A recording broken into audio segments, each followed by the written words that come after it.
Hello, everybody. Welcome to the Five Hole Fantasy Hockey Podcast. TJ coming to you solo from, where am I? Kansas City, Missouri. I'm in Chiefs territory. I was chirping the hell out of him. So for those of you that don't know, I'm Philadelphia based. So Eagles are in it. Chiefs are in it. The Swifties were mad, but I let them hear it as they were getting onto the aircraft today. Anyway, welcome to the Five Hole Fantasy Hockey Podcast. Like I said, I'm your host, TJ Branson. You guys can get at us on Twitter at FHFH. You can find us in the Fantasy Hockey Discord, the Fantasy Hockey Discord. Lots going on in there, especially with all these trades and stuff. We're going to jump into that. This is going to be a bit of a different week preview just because of how much big storylines we have. Not just storylines, but like big ones too. So obviously the Necas and Rantanen trade. Rantanen, he should be... Kochkov just got confirmed. It's like 5 o'clock on Saturday. So we'll see what happens with the pregame lines. That should be coming out pretty soon. I want to see what happens there. I can only imagine he's going to be top line, but we're going to deep dive that a little bit later. I want to give you guys a taste of what's coming up this week. We got a very fun episode planned for Monday at noon. For those of you with non-traditional jobs that might be able to join myself and Brock Segan from Daily Faceoff, we're going to be doing some playoff prep. He's writing an article coming out this weekend about the strength of schedule in the playoffs. Daily Faceoff reached out to us, wanted to do a collab. I said, fuck yeah. So we're going to run that this weekend. Well, for me, it's this weekend. But for normal people, it's going to be on your lunch break on your 9 to 5. So you can hang out with us noon on Monday. Me and Brock are going to be talking strength of schedule through the playoffs, playoff targets, things like that. It's going to be really exciting. So you guys know Daily Faceoff, they're, huge, right? So that's going to be a fun episode. But today, what I've got for you guys is mostly like storylines. I really want to deep dive this Rantanen Necas trade, especially that we have a game of Necas under our belts where he played like 25 minutes time on ice. He did go -3, but the chances were like heavily in favor of Necas. So I don't think it was as bad a showing as like the surface level box score show, but I don't even know if they had a practice. Maybe they did, because I remember seeing some lines come out, but those could have been pregame lines. It was an early game, which is another outlier for, you can't really like trend out like early games. There was a post on Reddit today, like, is there a disparity between early games and night games? And do you see like lower scoring in the early games? But, yes, the offense doesn't have their routine going for them, but then the opposing defense doesn't have theirs either. So, everybody's kind of off their whack. All right, let's get into it. I kind of want to unpack the Rantanen side of things, because I have a bunch of data here on Rantanen and what this could potentially mean for him in Carolina. The zeitgeist, right? Your 25-cent word of the day. The prevailing thought around Rantanen is that tank is too heavy a word. So I hesitate to use the word tank his value, but everybody seems to agree that this is a downward move for him, right? In terms of value. You're moving away from McKinnon, you're moving away from Makar, the Colorado power play and things like that, but you're also moving into Carolina. They're no slouch. Actually, in terms of goals for per game, they're beating Colorado. So yes, your nuclear family of line mates is going to go down, but your team, top to bottom, should be a little bit better. The power play, Carolina is middle of the pack, but Colorado Avalanche, again, a little bit lower. Now, on that, Necas was a heavy part of Carolina's power play. When Carolina, when Necas was having his run, like the first 30 games of the season, 7 power play goals, 12 power play assists. So 19 of his 44 points. So right around like, shy of half were power play points. So Necas was huge. So yes, Carolina's power play was good, but you also have to remove Necas from the equation. But at the same time, you're inserting Rantanen into the equation, who's no slouch on the power play himself. So, everybody's saying that this is going to be such a huge, maybe not huge, because it hasn't been overblown. Everybody knows that Rantanen is a fantastic player on his own. Like, he is chock full of primary points. He's 4th in NHL scoring over the last 5 years, 5th in goals, 5th in power play points, 9th in shots on goal. 7th in points per game, 6th in plus minus, 9th in power play goals. He's a gigantic player, right? So to see somebody of his caliber get moved mid-season, in retrospect, it's not surprising considering now that we know like kind of the number that he wanted, but everybody's going to have their own.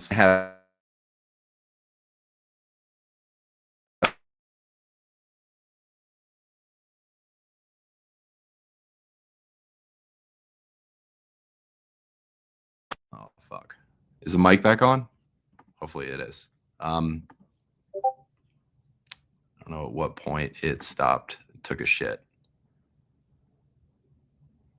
That's stupid.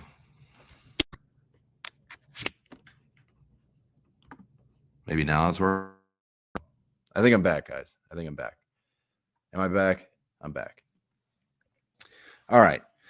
So I'm trying to think like what part I left out at. So for me, when I was first learning about this Rantanen trade, I was setting up my son's VR headset. It was his birthday a couple days ago, on Thursday to be exact.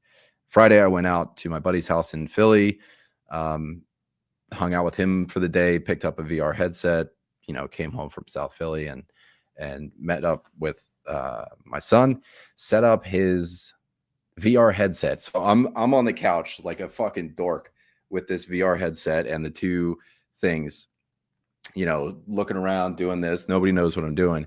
And I pull up the VR headset and I look down at my phone and all I see is a tweet from our buddy Jeff, who runs NHL Trade Alert.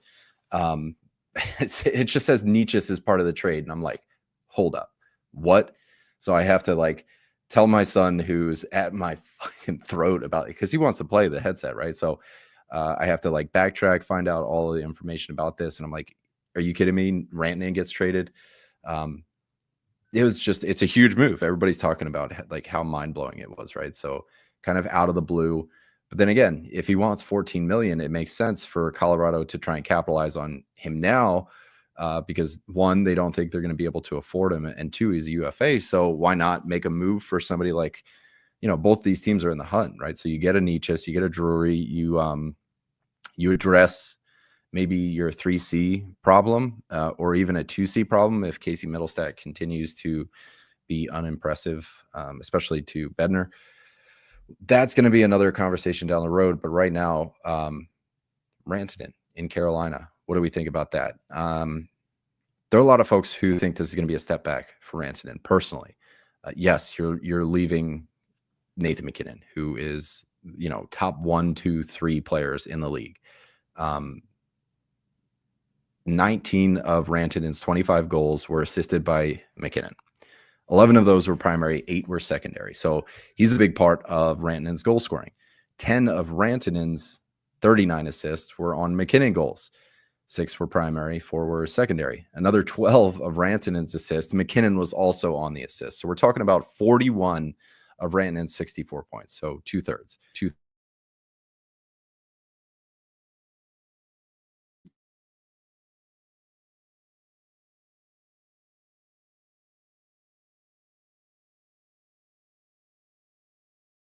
So dumb. I don't know what's going on with this damn thing. I know I'm using like my MacBook fucking mic now. It keeps trying to connect to my. It's gonna be really frustrating. Sorry, folks. I think I'm just gonna go on airplane mode, turn Bluetooth off or some shit. Yeah, that'll do it. So now that I'm back, hopefully that's not an issue again. Where was I? Okay, 2/3 of Rantanen's points were either not like directly because of MacKinnon, but just being around MacKinnon.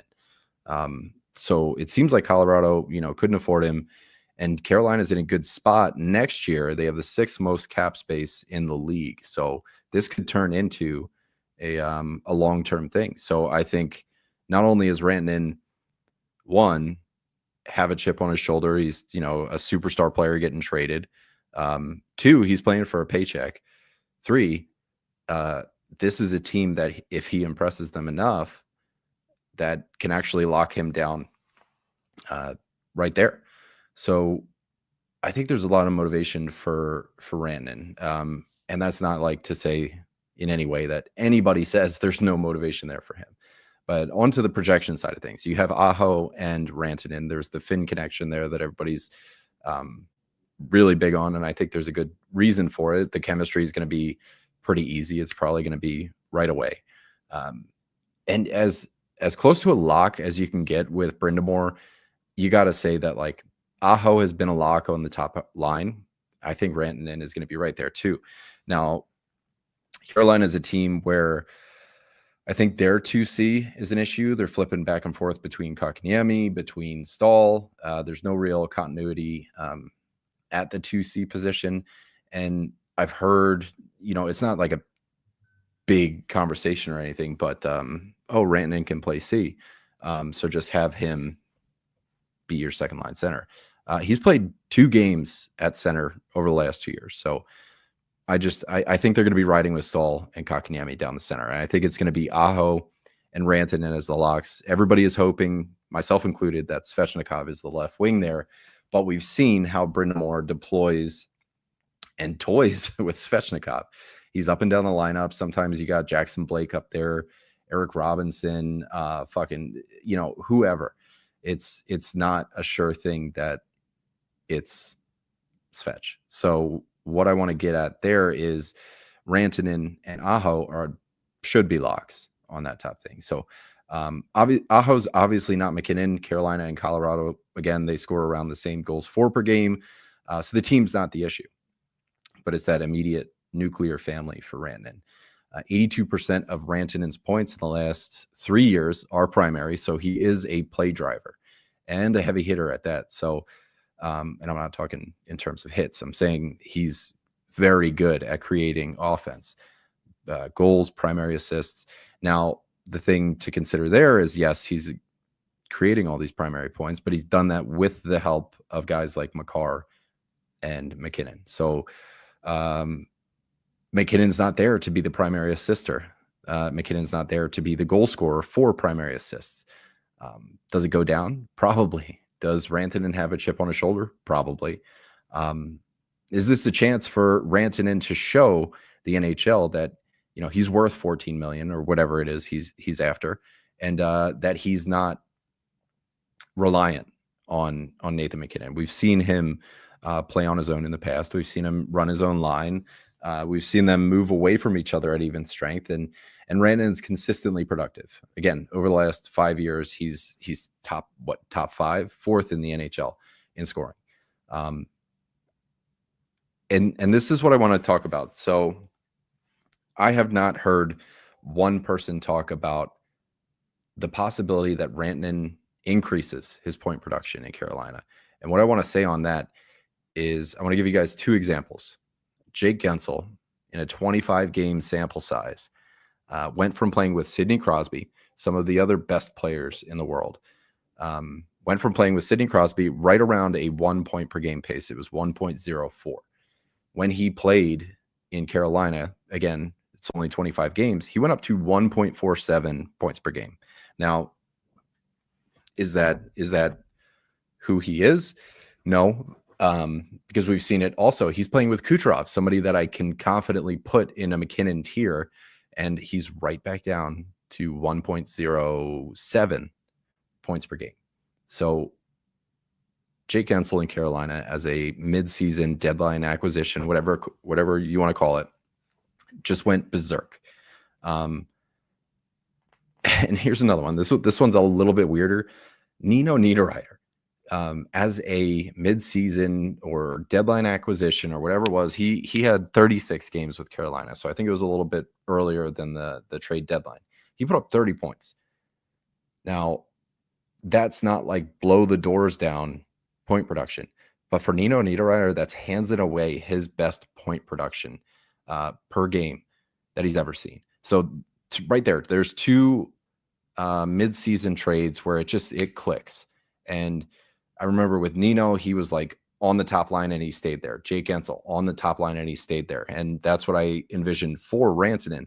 Now, yes, when you put all these names down on paper, like nobody is going to argue that Sebastian Aho is not as good as Nathan McKinnon. But is Sebastian Aho good? Yes. Have other players like stepped up and way above expectations when they just randomly come into Carolina? So that like there's a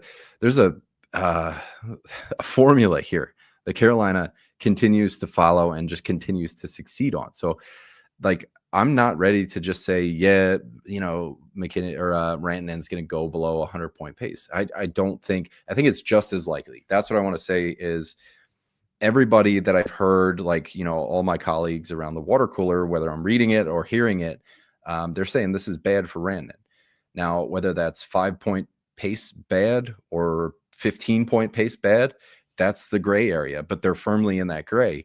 And I think it's just as likely that he does see that dip as it is that he sees this Super Saiyan sort of performance that we've seen with Gensel, we've seen with even Nino Niederreiter, and I'm sure there's other examples in here, but those were the two that really jumped out to me. So that's how I feel on Rantanen. I don't necessarily think that this is going to be a bad thing for him. I think this is the time on ice is probably going to go down because what you saw in Carolina or Colorado is probably not going to be as good as what you're seeing in Carolina. But I also, and I keep saying this year over year, and I keep being proved wrong by Rod Brind'Amour. You get these caliber players, and you think that it kind of has to like force the hand of Brind'Amour to keep his line steady. Now, the lines might not be steady, but I do think the duo of Aho and Rantanen is going to be about as firm as it gets. Like I really don't see those guys moving away. The tricky parts here.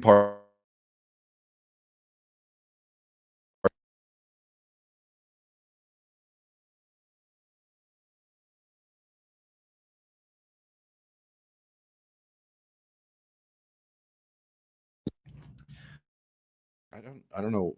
My phone wants to be my mic. I don't know why. What was I talking about? I don't think they're going to move Rantanen around the lineup. I think what's going to be that's going to be the whole chat. It's just going to be you're back. Oh, you're gone. You're back. Yeah. Weird mic stuff. I mean, I'm trying to set up here in Kansas City, and I'm literally just on the road in my gym shorts, and man, it's a pretty cool hotel room though. Anyway, the power play I think is going to be what is going to be not necessarily an issue, but like we saw it with Colorado today. Like the game, I think they had 2 power play opportunities, and Heinze brought it up in the Discord. Rantanen's a left-hand shot, Necas is a right-hand shot. So Necas's one-timer spot is where McKinnon is. And I saw it on the first power play when Necas and McKinnon, they sort of looked lost. Like they just kept cycling around each other in that left circle, almost like they were fighting for that spot. Now, if it's Necas versus McKinnon fighting for that spot, Necas is going to lose it. And on that second power play, I saw Necas move into what I always, as a Flyers fan, I call it like the Hartnell spot. So it's like smack dab between the 2 circles, right in the slot. You're not actually the net front. That's where Lehkonen was. He was like truly net front, but it's almost like they're working a 1-3-1 on the power play. So Necas was smack dab in the middle, and I think you're going to be able to get those one-timer opportunities, but they're going to be coming from Drouin and Makar as long as he's on the right side of the ice. The one-timer opportunities from McKinnon aren't really going to work unless it's like a tap-in from the corner, which is where I'd expect Lehkonen to be. If like, just a little tip-in or something like that. So you'll probably get deflection shots and shit like that, but the one-timer is that's a more high danger chance, especially if you're right in the slot. Now in Carolina, as I kind of draw my way back to Rantanen here, he's top 10 in the league in power play points. He's we're at 5th in power play points over the last 5 years. So he's consistently awesome. I think that's going to be perfect for treading water in terms of everybody else that's on Carolina. So if you're wondering, oh, is this going to elevate, or is this going to, how is this going to affect Aho? How is this going to affect Svechnikov? Like Necas was absurd on the power play for Carolina. To the tune, I think it was like half his point production was on the power play. So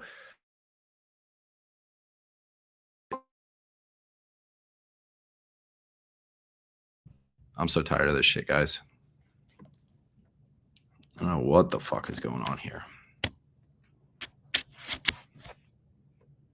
All right, and maybe I'm back. This microphone thing, I think I'm just going to turn the fucking phone off. I'll be right back.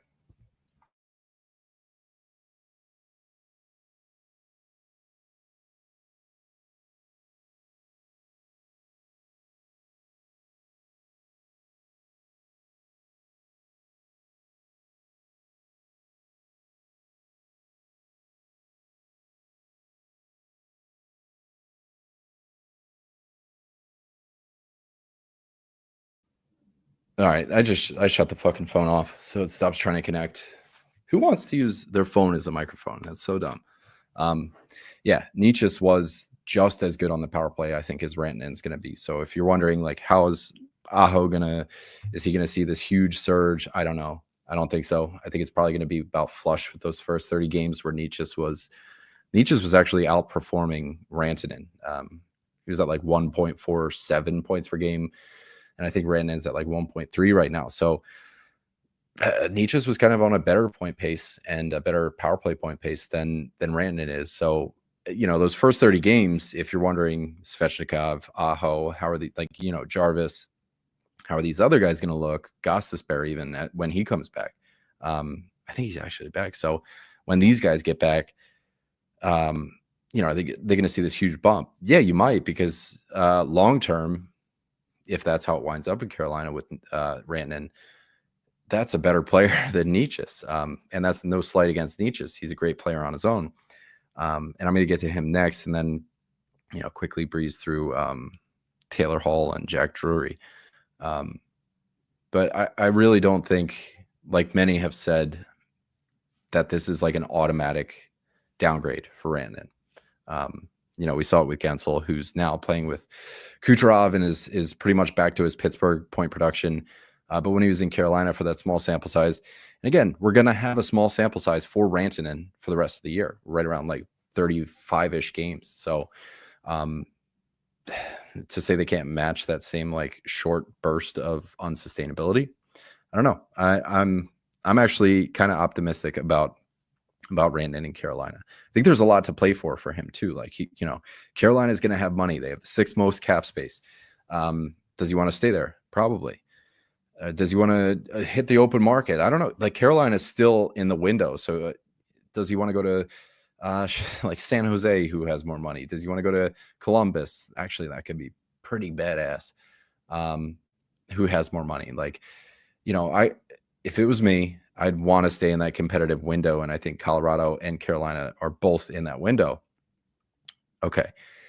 If you guys have any other questions about Rantanen, feel free to throw it in the chat here, whether it's on Twitter or on the YouTube. Just throw it in the chat, and I'll touch on that. But I plan to move on to Necas now, who did play his first game with Colorado today. It was an early game, so I always kind of take those with a grain of salt. I don't like early games, low event. Guys are kind of like just shaking the sleep out of their eyes and things like that. So it's not exactly like a true representation of what I plan for Necas. He went -3. He played 25 minutes, led Colorado in power play time on ice, which is pretty cool. But I think the opportunities 5-on-5 were like 12-2 or 12-5 or something like that. So the course of the game looked really good. I saw Necas whiff on a couple like one-timers that were going to be surefire goals. So the opportunities were there. He was in the right spot.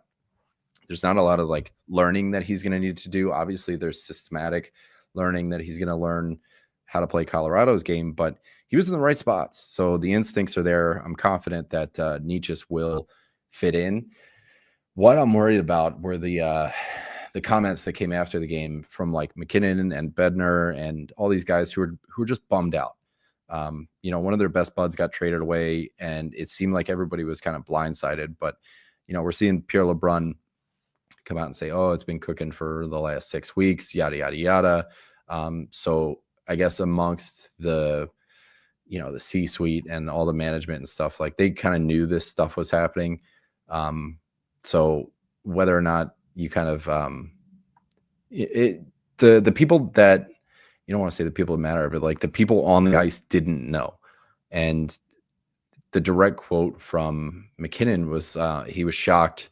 What did he say? He was like, never in a million years did I think he was going to leave. So yeah, it sucks. And there was a lot that was kind of, can you guys hear that? My father-in-law is texting me. Is it just through my headphones? Sorry.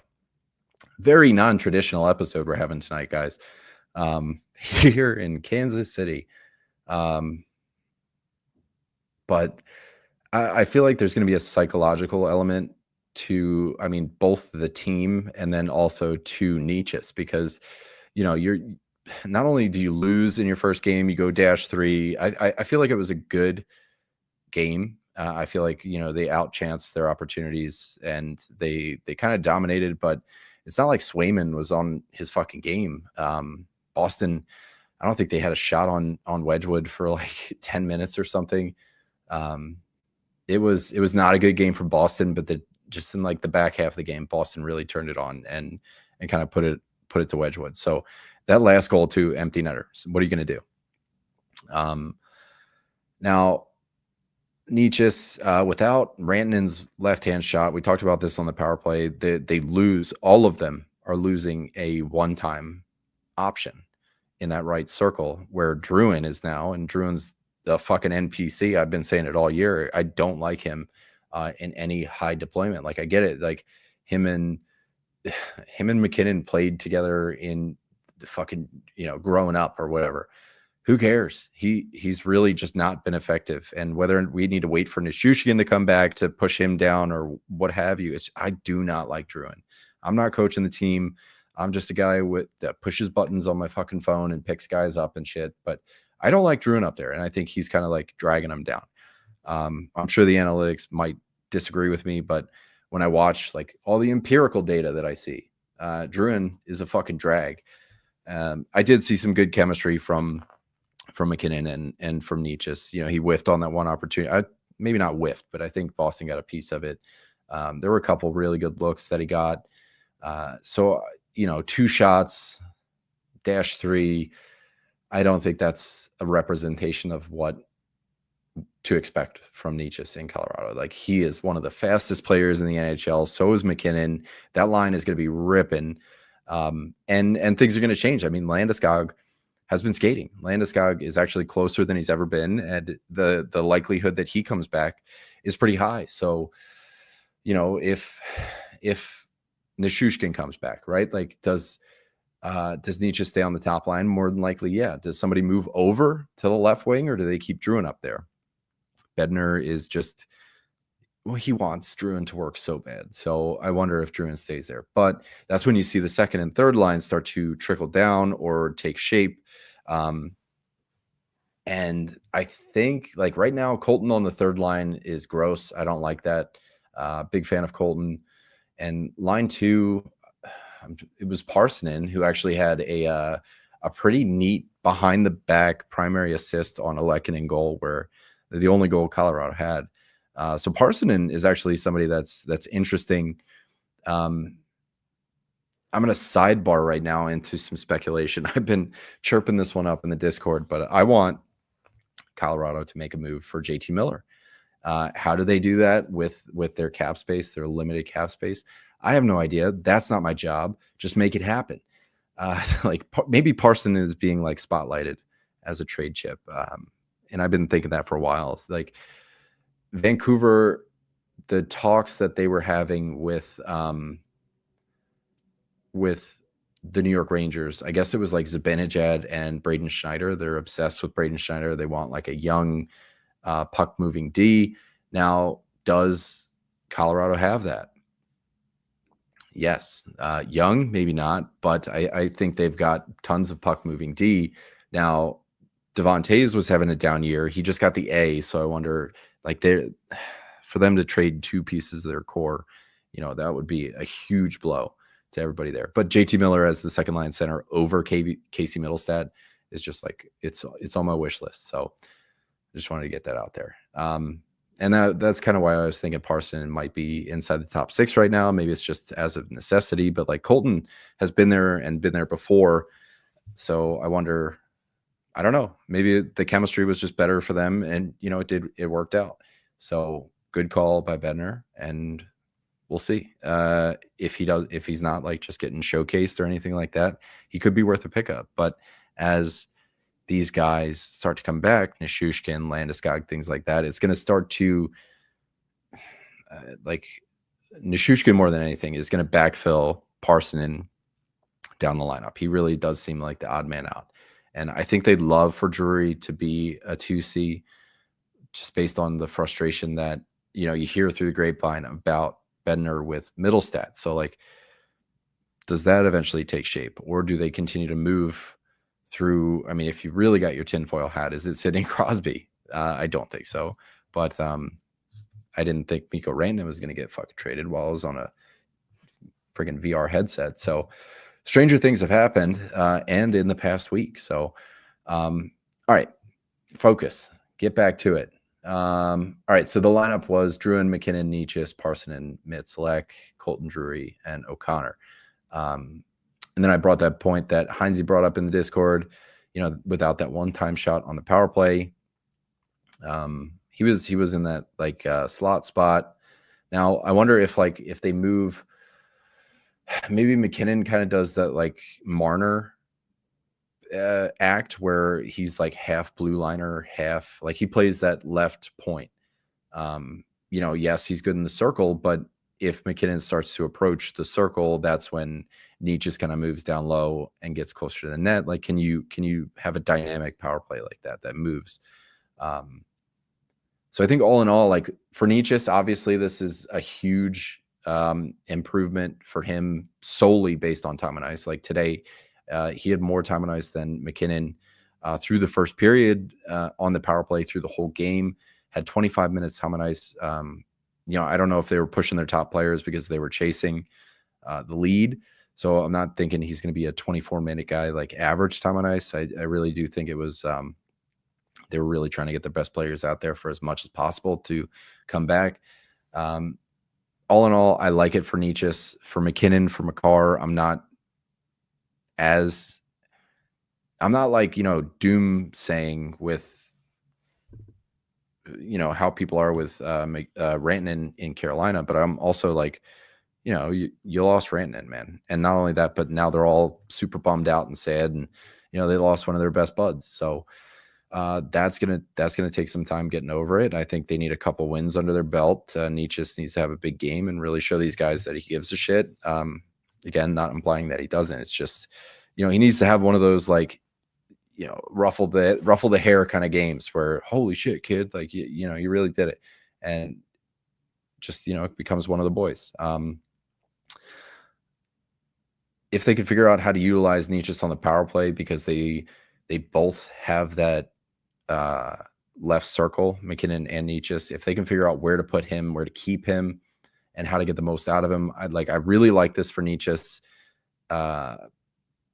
Not necessarily to like repeat what he did in the first 30 games, like almost 1.5 points per game, but I think you can expect more than what he's been doing in the last few weeks. That's for sure. Which were like the tale of two seasons. He was really up, really down. And I think the easiest answer in the world is, yeah, it's probably somewhere in the middle, but I think you could probably expect like 85, 90 points as long as they can figure out where to put him on the power play again, because half of his production during that hot streak in Carolina was on the power play. So you really need to get the most out of Necas on the man advantage. And also that, like, if you can't figure out what to do with Necas, if he's just redundant as a right-hand shot, if his role is, again, redundant, like, because you can't figure out where to put him with McKinnon, or if the only guys that can tee you up for a one-timer are fucking Drouin and Makar when he's on that side of the ice, it might be a net negative for everybody on the power play, if just at a micro level, because, they had synergy, they had familiarity, they had a system with Rantanen. Like, he was there for 9 years. So that was a hell of a rapport that all these players had together, and they probably could read each other's minds. So you have to start that fresh. But it's worked for, like, Colton went off at the beginning of the year. Different guys have just kind of come in and done that. But a lot of it's going to ride on whether or not they can figure out what to do with Necas on the power play. And, Bednar's a good coach. I think he will. So for Necas personally, I think it's great. He's already seeing epic ice time, great power play one usage. He gets all the players that everybody is kind of saying that Rantanen's losing, and every, like, if people think Rantanen's going to move down in value, obviously, you can't just, like, energy lost is energy created. It has to fill somewhere. So, yeah. Okay. What did he say? All right. And again, if you guys have anything that I might have missed on Necas, I'm kind of in a rambling thing. I have bullet points over here, and I'm just kind of going off the cuff again because I've been up since 3 a.m. this morning, so very tired. Taylor Hall, Jack Drury, I have Drury in one of my dynasty leagues. I think this is great for his value. I do think there's a ceiling there as a 2C, and that ceiling depends on whether or not, like, Colorado continues to make moves. If they go out and they get a 2C, then yeah, Drury's probably going to move down the lineup. But Bednar's kind of fed up with Middlestat. So I wonder if in the next, it would not surprise me at all if Jack Drury sees second line center time in the next like 3 to 5 games. Today he played his 5th highest time on ice of the year in his first game as a Colorado Avalanche. Like, there were only 4 other games in Carolina where he played more than 15:04 time on ice. His stats weren't great. He went -1. His face-off percentage was like 36% or something, but he is like a 59 on the year. So he's a good face-off guy. You should be able to count on him for that. Maybe just a bad game. So for Drury, I like it. Like, if you're in leagues where, Taylor Hall in Chicago was owned or, picked up and dropped on the streamer or waiver wire thing, like, that's probably I'm talking to you guys now. Like, those are the leagues that I'm talking to. But I do think Taylor Hall fits exactly the archetype of player that is going to be a victim of Rod Brind'Amour. Middle 6, bottom 6, he's going to be all over the place. He's probably not going to sniff too much top line time. They've got other weapons, like, Jarvis can fit in there.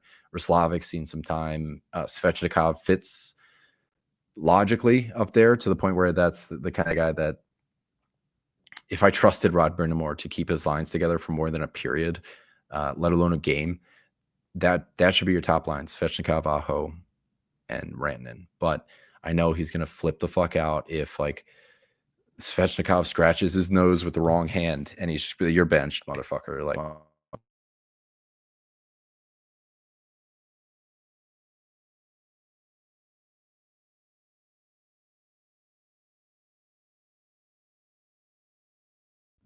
yeah, the mic just took a shit again. So for Hall, I think there's going to be times where we're talking about him, but as with anybody else in Carolina, like, you always have to be careful with those week-long streams. Like, if you're betting on a Roslovic and then, game 2 of the week and he's all of a sudden on the 4th line, like, that shit happens. That's just a Brind'Amour move. So I don't know that Hall is going to really be super relevant. But if he was relevant in your league in Chicago, I think he's definitely going to be relevant in your league on Carolina. Like, this is a completely different vibe than Chicago. Like, this is a winning team. This is a team where goals get scored. And I think he's going to see, like, a negligible bump in value. Not that it was too high to begin with. But again, if Hall was somebody that was, like, important in your league, then I think he's going to be a little bit more important here. And maybe some power play 2 time, could wind up affecting somebody like Robinson or Jackson Blake, or, push them down at even strength. And somebody's got to come off the power play too. So it's going to affect somebody negatively. And I think Hall gets a little bit of a boost. He'll probably show up more in our streamer talks when Carolina has a good schedule. And I think they do over the next few weeks. So that's worth talking about. And I do think Drury in Colorado is going to be is definitely going to be somebody we're talking about. Actually, I think that's going to happen pretty soon. It wouldn't surprise me to see Drury 2 seed the next game or the game following. I really think he's going to be 2 seed pretty quick.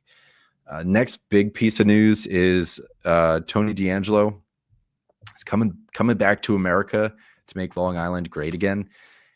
And I don't care. And I don't think it's going to happen. I am far less optimistic. Like, I used up all my optimism on Rantanen here because, okay, so Tony DeAngelo, he is what he is. He's not a defensive player, which just doesn't fit the New York Islanders system to begin with. So if you use Dobson as kind of like your litmus test, that's your bar.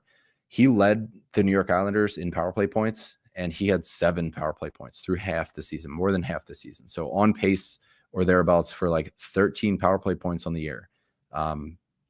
So like and Dobson did go on LTIR today, so they are going to have room for Tony D, and he should be playing tonight. So keep an eye on that, because I think, we're going to watch, but I imagine he's going to definitely be top power play guy. But I think it's going to be like a Goss Despair, Keith,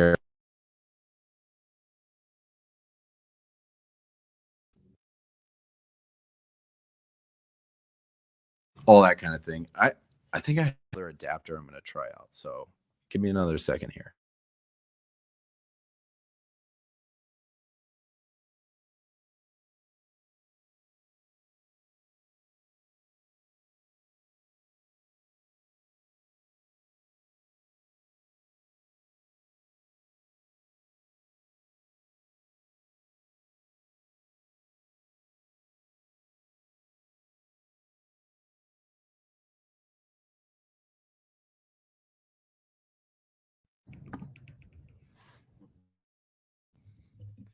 All right. So at this point, I want to apologize to anybody that's listening on Spotify, because this is probably a really hard episode to listen to because of all this stuff that's going on, back and forth with this damn microphone. I'm not going to be in any mood to be editing this, and I apologize. I do mean it.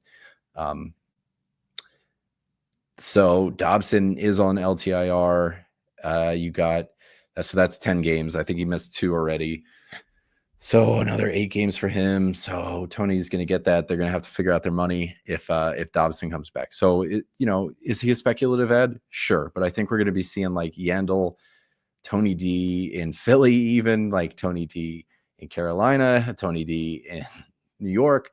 Like Tony D's entire repertoire of time on ice and deployment and things like that is third pairing, top power play. That Goss Despair, the Yandels, those kind of guys. So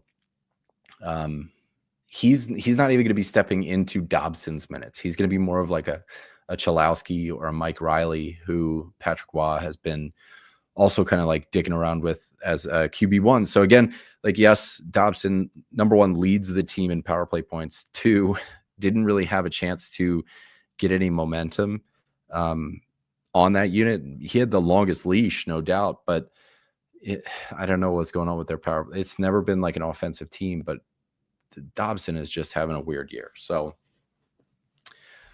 I don't think Tony D, he's not going to be a league winner. He's not going to be, yes, I think he could be useful, but I think he's going to be useful to a very specific type of person that really needs a defenseman and maybe really needs just a warm body. Like, I got a question here from Armin. Drop Connor Murphy if he needs a D.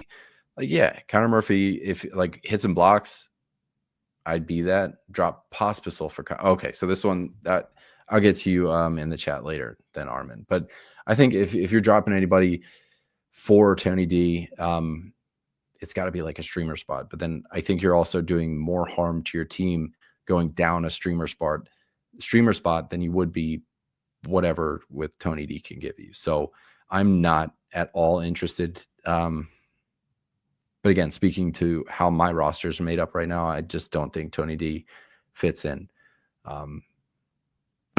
Yeah. And I think the rest of the storylines are kind of like wrapped up inside the injuries here. Aaron Ekblad's back for the Florida Panthers. That's going to be,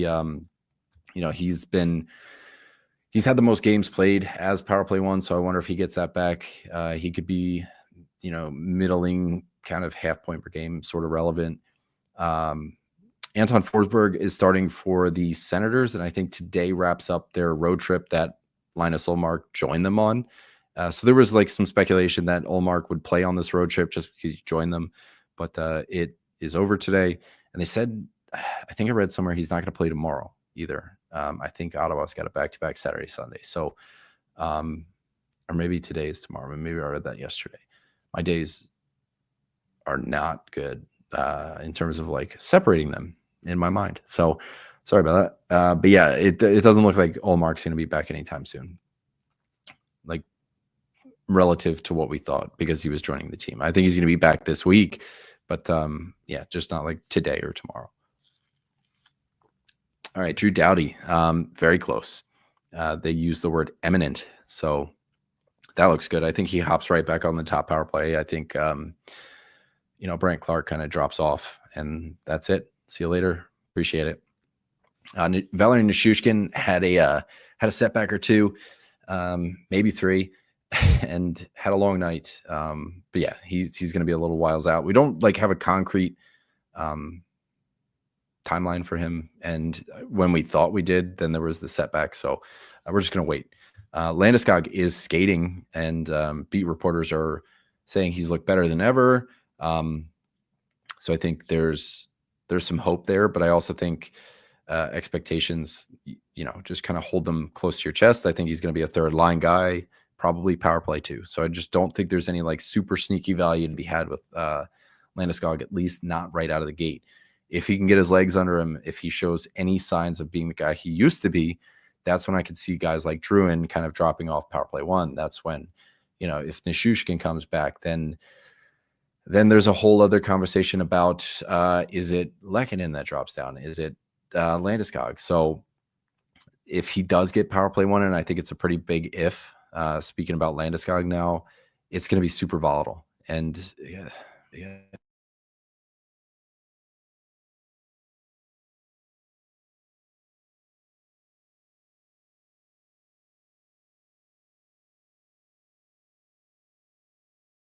This microphone's pissed me off today, guys. I don't know what's causing this. I'm not like bumping it or anything, but yeah, we're just going to keep on going through. So we talked about Nichushkin. We talked about Doughty, Jacob Markstrom, 4 to 6 weeks with an MCL. Samuel Ersson is going over for the Four Nations. He's taking the place of Markstrom. But now it's Jake Allen. So is Jake Allen a pickup? I think so. Has he been great? No. And has he been great against, backup level teams? No. And now he's going to be seeing starter level teams. And I yes, he'll be able to put together more of like a rhythm. And I think that's important for goalies too, is to play and to play often. So I think Allen probably falters at the start, then starts to get himself, and then starts to get in a groove. So we'll see. No Dobson out for a while. We talked about that. He went on LTIR. That was, I think it was more a cap move than anything, just because they needed to get Tony D in. So yeah.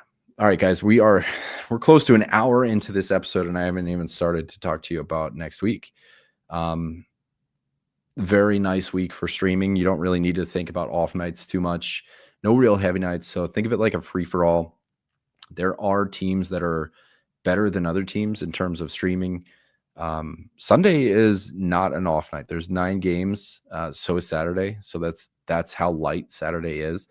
And the heaviest night of the week is Thursday with 10 games. So there's going to be a lot of flexibility for you to be able to get guys into your roster. We kind of go by this games played and then off nights formula, where Vancouver jumps out to a pretty hefty lead with 4 games, 3 off nights. And then you also have Seattle, the Kings, and Philadelphia with 4 games, 2 off nights. 4 games, 1 is Calgary, the Islanders, and Detroit. 3 games, 2 off nights. There's a bunch of teams. I mean, 7, 8 teams that have that. Go check out the game grid on FHFhockey.com for those guys.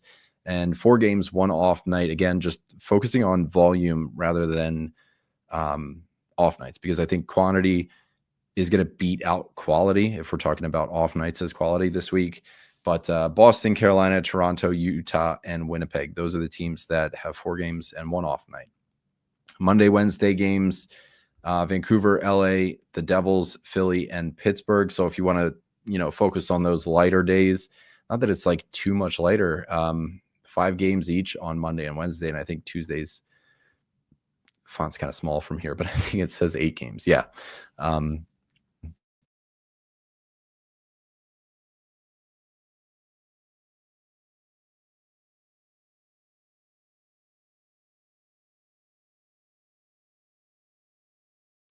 I'm going to try the other side of the computer now. Hopefully that's fucking better.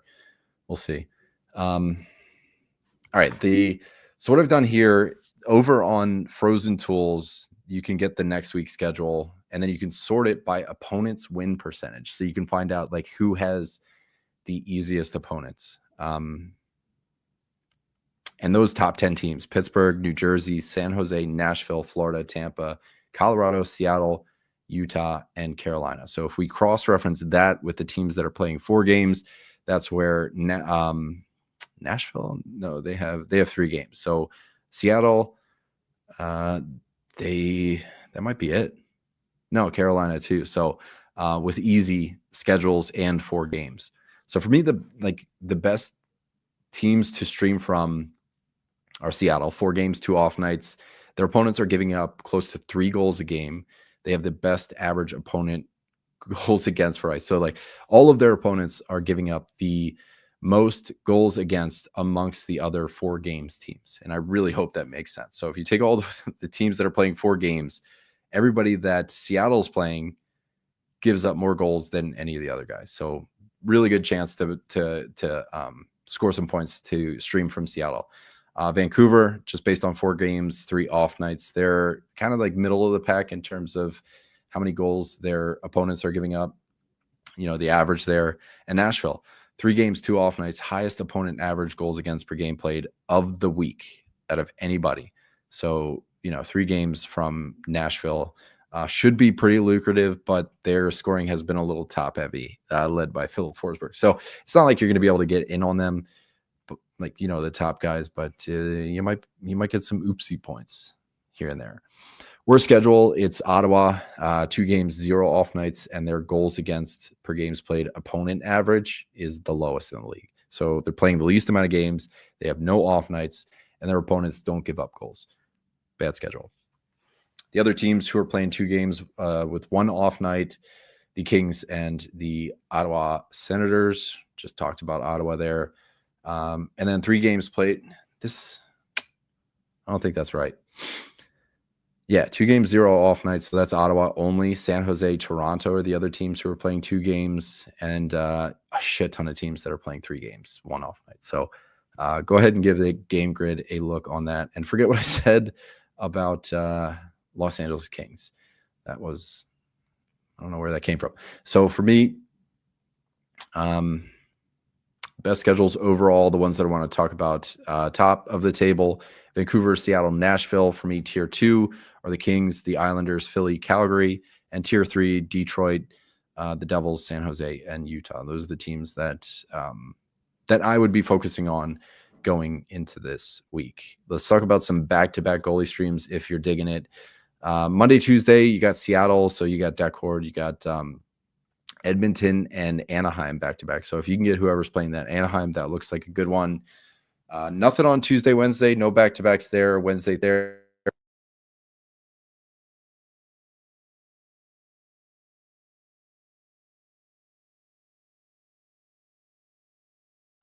Seriously, so dumb. I really don't know what's going on with my mic today, guys. Sorry. Minnesota and the Los Angeles Kings, Wednesday, Thursday have back-to-backs. Thursday, Friday. Columbus has a set of they see Vegas and they see Utah. Utah is the second half of a back-to-back, and that's Columbus is 0-7-0 in game twos of their back-to-backs, and they're giving up a shit ton of goals. So that would be a good game to target for Utah. Friday, Saturday, there's a bunch of back-to-backs. I'm going to save that for Alan and Jay for the weekend preview so that we're not, stepping on each other's toes. Well, so that I'm not stepping on their toes. If you go to the game grid page on FHFhockey.com, there's the 4-week outlook where you can see which teams over the next 4 weeks have the least amount of games played, the least amount of off nights, and the hardest opponent win percentage. And San Jose is far and away the worst team over the next 4 weeks. 6 games. Think about, the Four Nations is coming up. So this is very low for 4 weeks. Only one off night, and their opponents are winning almost at like a 60% clip. So that's a really tough one. Ottawa's up there, Winnipeg, Carolina.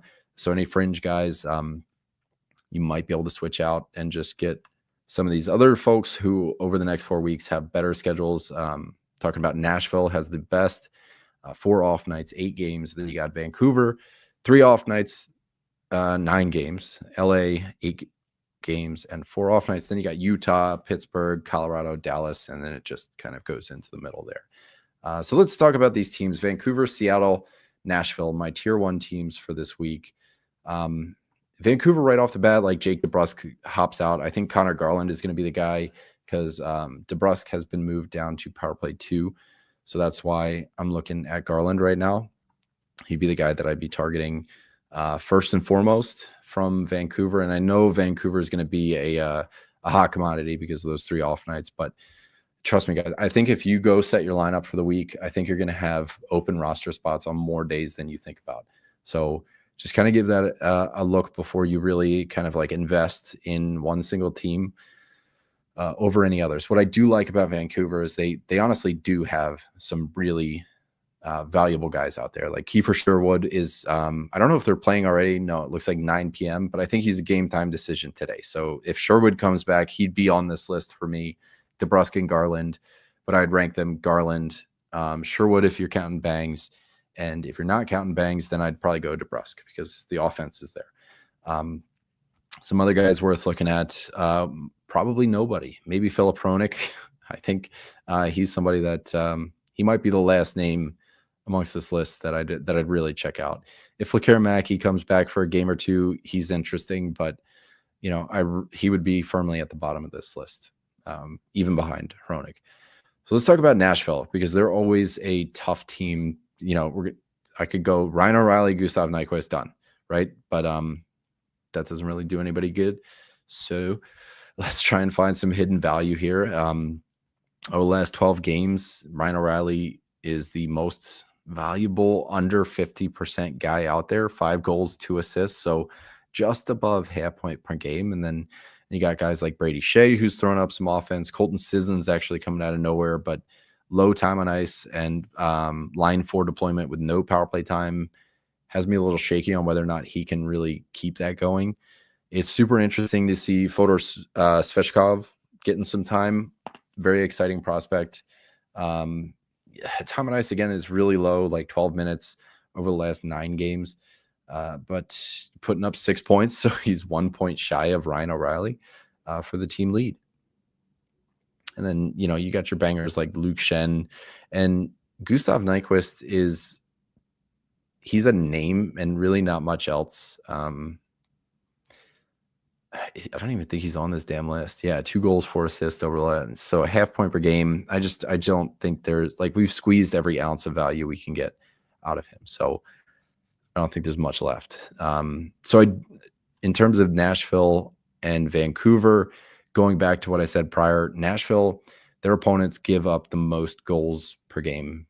Like if you take all teams and their entire weekly opponents, Nashville's average goals against per game, this is word salad, but their opponents give up the most goals on average out of everybody else in the league for this week. The third team I wanted to lump in here was Seattle, and I do think there's some names in Seattle that are worth checking out. It's just like the problem with Seattle that I found is that you can't really bet on any one guy. It's like everybody takes turns on who's going to be scoring. And Are you going to hit? There are some guys that are more reliable than others. I think Jaden Schwartz, 13 points in his last 13 games. It's really surprising to see him at 15% rostered right now. 38 shots on goal. I think he'd be pretty far and away my number one pick in Seattle. So between him and Connor Garland, those would be my top two. Man, I'm really tempted to go Garland here. And I think I will, but I think Jaden Schwartz is a super, super close too. Yeah, line one, power play one for Schwartz. There's a ton of value to be had there. Chando Steves, one shot a game, but somehow he has 5 goals and 5 assists in his last 13. I'm looking at the last 30-day stats for these guys. I think Bjorkstrand has big splash potential, but the consistency isn't there enough for me to like really, really invest in him. Number one is like a suggestion, but 2, even to add him as a week-long ad. So right now, the 2 guys that I'm seriously considering are Garland and Jaden Schwartz. My tier 2 streams, they get a little ugly. New York Islanders, Philadelphia is in there. Your guess is as good as mine in terms of like who's going to fucking score. But I do think there's some guys that from the Islanders, especially, which is kind of yucky to say. But I mean, Anders Lee is 54% rostered. Bo Horvat's on my waiver wire right now. He's 68% rostered. So go check these guys out because they're both like Lee has 7 goals in his last 12 games. Horvat has 11 points, 8 of which are goals, 3 power play points, which is good enough. So in the last 30 days, he almost has half of the most power play points. Who the fuck's calling me? That's probably my wife. I'll let it go to voicemail. Yeah, so that's who I'd be looking at there. Philly, I'm not super interested in anybody in terms of like the big names or anything like that. Because there's not really any big names out of Philly. Like Mishkov, yeah, sure. I think there's splash potential there. But again, you start like same with Bjorkstrand. Do you have that consistency? And I don't know, 48% rostered, 7 points in his last 15 games. But, Morgan Frost is lighting it up. Noah Cates is lighting it up. And I'm a Flyers fan. I watch these games. I just don't see – I think Cates he's on a run. So there's a solid chance that he keeps it going. He's second in the team in shots on goal in terms of my waiver wire, right behind Mishkov. So him and Cates are kind of like shooting at the same volume, or him and Mishkov, but I can't sign off on it, which is super disappointing. The other teams, I think Calgary is pretty exciting. We can always talk about Blake Coleman. And, Coronado's been actually kind of semi-decent. But I think Coleman, number 1, tri-eligible, which is huge. 2, he's giving you hit value to. 3, he's also shooting a bunch. 4, he's getting power play, where Coronado's getting power play 1, Coleman's getting power play 2. So take your pick there. They're both on line 2 with Mikael Backlund, who right now is not doing too much of anything. So like offense is Peltier, is Coronado, is Coleman. Peltier is getting no power play time on ice, but he's line 1. Coronado line 2 power play 1. Coleman line 2 power play 2. But Coleman is a little bit more viable just because number 1, he's doing it, and 2, he's adding hits as well. So I think for me, Coleman would be up there. He'd be number 3, a distant 3, but behind Jaden Schwartz and Connor Garland for me right now. And I think he'd probably be on par with like Jake DeBrusk if I'm ranking the streamers so far this week. The rest of the tier 2 streams, that's where we're going to get into the Los Angeles Kings. And man, I don't know how the lineup's going to shake out because Laferriere, is he healthy again? Looks like he is. So he'll be back. It just really hasn't been doing jack shit. And in terms of like who's doing what, I guess you can go to Quentin Byfield, but he's really streaky, number 1. 2, center eligible. So one in the bad column, 1 in the good column. Try eligible is great. And yeah, big fan of that. But I'd have him behind guys like Jake DeBrusk even, and Blake Coleman. So if I'm ranking out to 5, like Byfield might be number 5. But you remember how I said Blake Coleman was kind of a distant number 4, or even, distant number 3 behind Schwartz and Garland? Quentin Byfield would be a distant number 5 behind. And actually, I mean, if Anders Lee's out there too, I'd probably have him number 3. All right, tier 3 streams. That's where we get into Detroit. So we're gonna have to wait and see if Patrick Kane comes back. Detroit hitting a bit of a skid. They were super red hot in the first 3 weeks of January under new head coach Todd McClellan. They went 7-1-1, and then they just boom, one of the wheels went flat or fell off. Don't know what to tell you. New Jersey Devils, not a huge fan of their streaming options. We've talked about Steven Nason plenty this year, to the point where I've already said his name once. If he's on your waiver wire, check him out and compare him yourself against these other names we're talking about. San Jose is a strange one. So Tyler Toffoli's been scratched a bunch over the last couple of weeks. I can't remember if he was sick, or if that was the coach, didn't like him, or was I don't know. I would stay away from it right now. So there's not much that I like in San Jose. Yeah, outside of those top guys, I just really don't see maybe if there's a William Eklund out there, he'd be somebody worth checking out, because the Eklund is 20%. Zetterlund, I love for the hits. I love for the shots. There's middling point production to be had there. Toffoli's 35%.